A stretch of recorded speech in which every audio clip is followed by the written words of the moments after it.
O direito não é direito quando não aplicado de maneira igualitária. O direito não é direito quando não reconhece a todo ser humano a mesma grandeza existencial. Porque quando você difere grandezas existenciais, você permite fenômenos como o nazismo. Isso é uma repetição das leis de Nuremberg.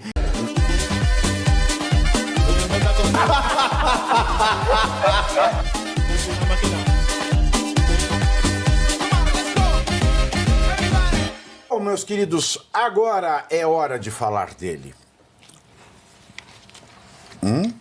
Boa sorte para vocês, nós vamos falar dele.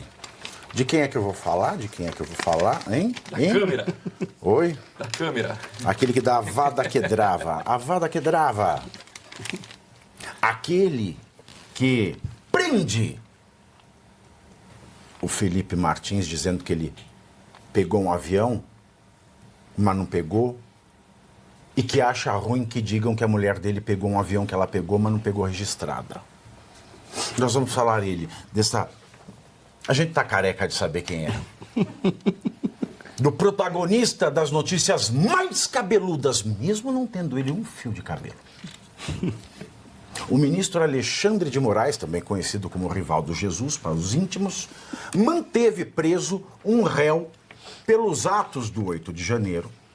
Só que esse réu foi dado em laudo psiquiátrico como mentalmente incapaz e, portanto, não passível de cumprir penas como prisão preventiva, como prisão comum. Moraes não atendeu a um pedido da PGR que solicitou que Natan Perusso, um jardineiro de 23 anos de idade, fosse internado em hospital psiquiátrico por ser inimputável e que a ação fosse, portanto, encerrada. O ditador, porém, determinou a continuidade da ação, que estava suspensa desde agosto, para que o laudo psiquiátrico fosse feito. Natan fazia parte do acampamento em frente ao quartel-general do Exército. Desde 2021, ele está interditado pela Justiça, procedimento destinado a incapazes e relativamente incapazes para os atos da vida civil. E um laudo recente comprova que ele não tem capacidade de autodeterminação. Tá aí. Mais uma vez, a lei enfiada no cofre. Alguém quer falar sobre isso? Eu imagino que a decisão dele é porque ele não deve concordar com o laudo. Nós podemos fazer, né? também um minuto de silêncio Podemos, pelo né? direito. A gente ficou meio chocada, né? Ele é formado em medicina para questionar o laudo? Imagino eu que ele estaria questionando o laudo, né? Porque se o laudo diz que o cara não tem condições, ele deve estar questionando o laudo. Mas ele questionou o do Daniel Silveira. Né? Então ele é médico falou também. que O do juiz Daniel pode Silveira... questionar o laudo. Isso é um fato. Manda fazer Mas outro, outro então. laudo, né? Mas ele tem que fazer fundamentado. Ele só pode. falou que era artificial, era Pede superficial. outro laudo, né? Exato. Outro laudo de alguém Exatamente. que saiba. Exato. Quer dizer, ele questiona o laudo, ignora o PGR, que quando interessa, ignora o PGR, né? Isso. Não, esse PGR aí também, né? Ele é igual aquelas mulheres da facilidade que o professor falava anteriormente. Por isso que tem gonorreia. Ô, Pavinato, e nesse caso aqui, ó, o Natan Peruso, ele não pichou... Porque assim, nos outros casos tem o vídeo da Fátima Tubarão, aí tem lá o pessoal do relógio, aí tem lá o vídeo da Débora. O do Natan, aparentemente, nada. ele só estava lá. É, igual o Clezão. Igual o ambulante, É, igual o morador de catador rua. late- Exato. Ele só estava lá, ele estava lá. E aí esse cara, ele já foi interestado, ou seja, ele não tem capacidade, literalmente, ele não responde pelas suas próprias ações, porque ele não tem capacidade plena das suas faculdades mentais. E aí vamos manter um jovem de 23 anos preso, um jardineiro. Engraçado que nessa hora ninguém fala, né? O jovem preso, o encarceramento da população vulnerável, porque não tem nada que transforme em materialidade para que ele responda criminalmente. E eu não sou contra se houve vandalismo, se houve pichação, pois que se responda pelo vandalismo e pela pichação. O que eu não posso é manter a cabeleireira, a Débora Cabeleireira, presa longe dos filhos, que eu não posso ter a Fátima Tubarão condenada a 17 anos, colocaram 17 anos para uma senhora de idade, porque estava enrolado na bandeira e fez, vamos lá, Xandão, realmente nossa, perigo. uma ameaça. Então, assim, é acusação rir contra da ele, nossa contra cara. esse jardineiro, esse rapaz. É a mesma que de todos. Ele estava lá junto. Ele estava golpe de lá. Estado. Mas qual é a e- fundamentação? Não é possível, cara.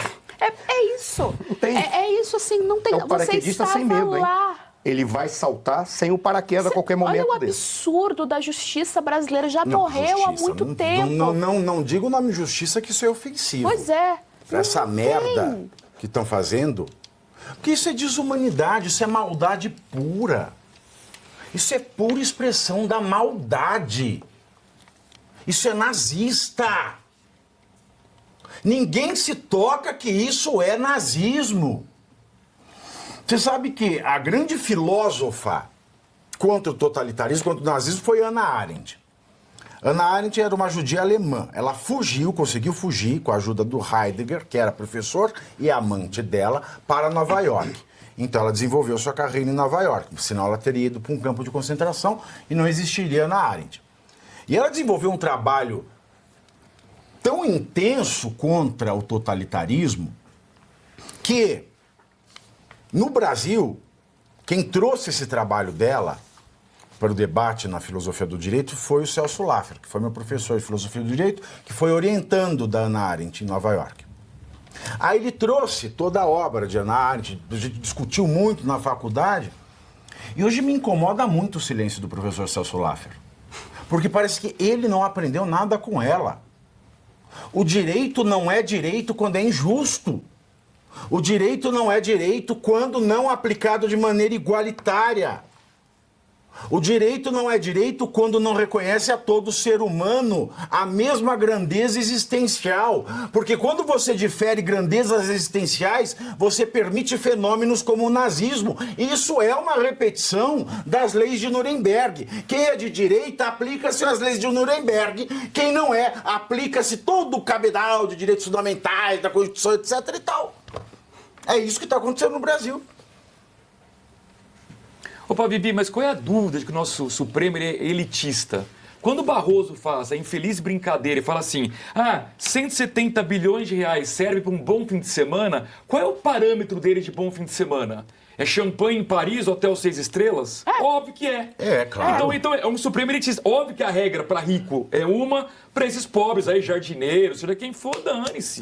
Então, eles tratam Dane-se. como animais. É lógico, dane-se. Essa gente aí. Deixa essa gente aí. Gentalha. Pega essa gente aí. Quando o Pavi Essa trouxe gente. a questão do nazismo, sempre que eu penso em Nuremberg, duas coisas, para mim, foram marcantes. A primeira delas, quando perguntaram para o Göring, que era o ministro da aviação, foi uma das principais personalidades do regime, e falaram para ele assim, afinal de contas, como é que vocês controlaram o povo? Aí ele dizia, não tem nada a ver com ideologia. Faça com que teu povo tenha medo e você fará qualquer coisa contra ele. Ou ele ficará nas tuas mãos. Esse é o primeiro ponto. Você vê que tudo é feito para aterrorizar o povo. Isso, o presidente Lula deveria ter na cabeça que isso é terrorismo de Estado. Não é aquilo que ele falou que é Israel. Ali não. Terrorismo de Estado é exatamente um governo utilizando as instituições do Estado para aterrorizar o seu povo. E aí é a primeira situação. A segunda dela... Isso é crime. Terrorismo de Estado no Brasil é crime, tem nome de crime contra a humanidade por perseguição política. Está no Estatuto de Roma, que no Brasil tem status de norma constitucional. Fantástico. Isso está no nosso ordenamento. O segundo ponto, que aí quando o Pavinato trouxe e falou, porra, não é possível que ninguém percebe... Quando alguns indivíduos que estavam observando o julgamento do Nuremberg, alguns militares, eles tentavam entender, afinal de contas, como é que as pessoas, apenas para controlar o povo, tinham capacidade, mesmo que fosse apenas por ações burocráticas, de replicar aquela maldade. Aí a conclusão que ele chegou. A essência do mal é a incapacidade de se colocar no lugar do outro. Por isso que está sendo feito é a essência da maldade, porque quando um cara olha e diz assim, não, deixa como está, eu estou com preguiça para ver, mas espera aí. Ele pode morrer daqui a uma semana. Foi o caso do Clesão, quem quer que seja. Não, mas espera aí, independentemente dele ter feito a bobagem que ele fez, eu não posso me dar o direito de ser... Imagina que o cara tenha feito um ato de terrorismo de verdade. Eu não posso me dar o direito de ser igual a ele.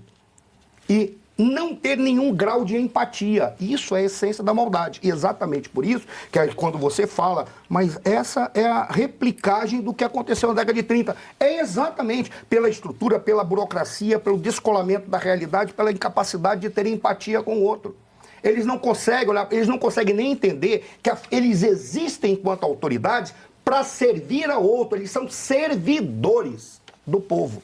Eles não estão acima do povo, eles não são donos do povo. A qualquer hora dessa, sinceramente, eles vão questionar a criação. Pois essa criação aqui está errada. A partir de agora, eu considero que calor é a partir de 80 graus Celsius. Abaixo disso é frio. Eles colocam como eles quiserem.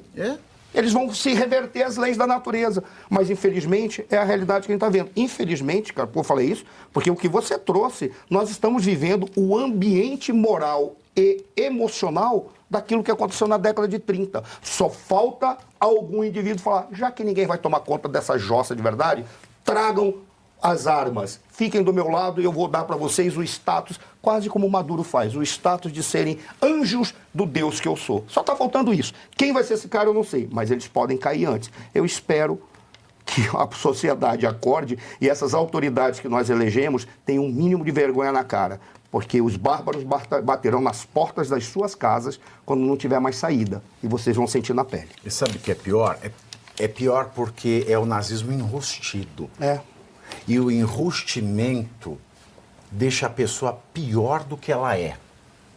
Porque ela pratica o nazismo, mas ela tem que dar um nó, ela tem que dar um drible para falar que é democrático. É o verniz, né? Isso dá muito trabalho, isso tira o humor da pessoa.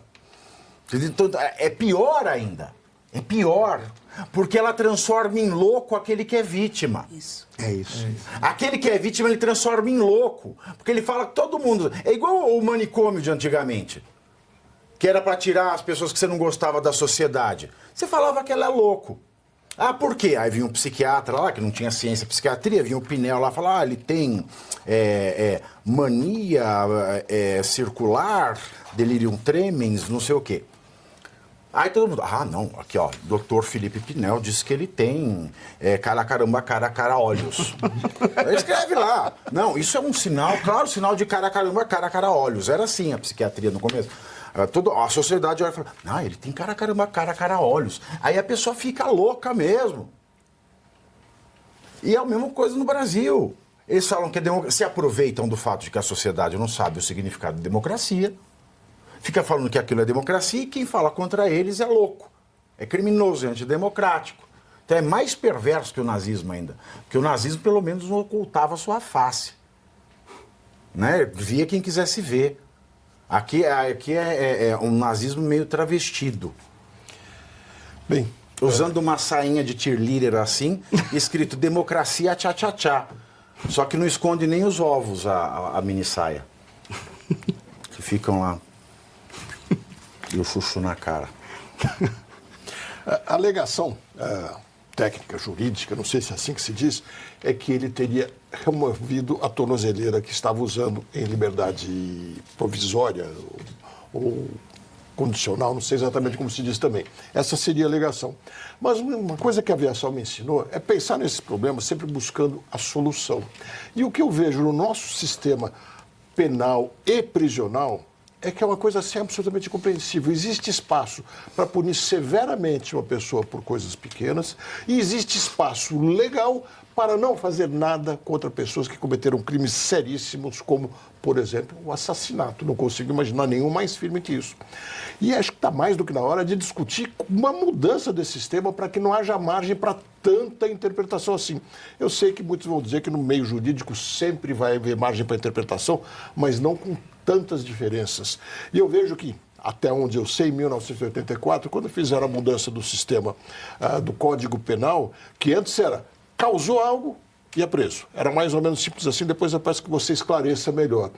Daí quiseram mudar para a questão da finalidade, que isso tem mais a ver com a aviação, quer dizer, a finalidade é proteger a sociedade. Mas a coisa parou no meio e daí para frente me parece que virou uma bagunça tão grande que não temos nem o judiciário trabalhando do lado casual e nem do caso final da finalidade e cada um mais ou menos pode fazer como entende. Então, primeiro C, você curte, que é o preço deste programa. Quanto vale o ingresso para ver este palhaço neste picadeiro bonito? Vale uma curtida. Vale o seu like, o seu joinha, o seu gostei. Então, a sua obrigação é curtir. Se puder, comente, porque quem comenta ajuda no engajamento. Então, primeiro C é curtir, segundo C é comentar, o terceiro C, o que seria muito louvável, seria você compartilhar. Tem um link que é a setinha, uma setinha assim, meia bomba. Sabe aquela, a setinha da pipa do vovô que se esforça? Você vai lá, copia o link, cola no seu Orkut, no seu Facebook, no WhatsApp, no Telegram, manda sinal de fumaça, pombo correio, não é pombo correio do banheiro, é o pombo correio que leva as mensagens, você passa para todo mundo que você gosta, para quem você não gosta, você também passa. Então, ó, curtiu, comentou, compartilhou, e se puder, se quiser, se o seu bolso comportar, e se seu coração assim permitir, contribua com este programa que vai substituir o Jornal Nacional. Olha que pretensão maravilhosa, hein? Se liga, ô Bonner, nós vamos derrubar o Jornal Nacional. Esta é a meta.